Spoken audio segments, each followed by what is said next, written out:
Ano to, habang inaantay ko ang aking mga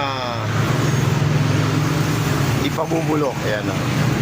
Si Beautiful Ella ang nagtatanggal. Ngiti Ella, ngiti. Oy, napakaganda ng aming dalaga.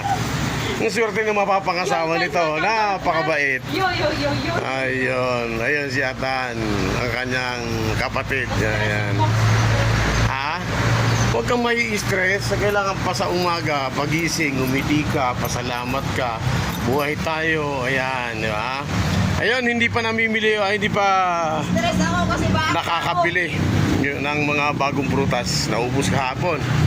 Naantay ko rin yung aking Hi, Lori. hi, Ma'am Lori. Hi, Pusikat. Ay, napakaganda ni Ma'am Lori. Ay, sila ay, hindi ko alam kung may asawa na to eh. Meron na palang asawa. Wag na ha, masama.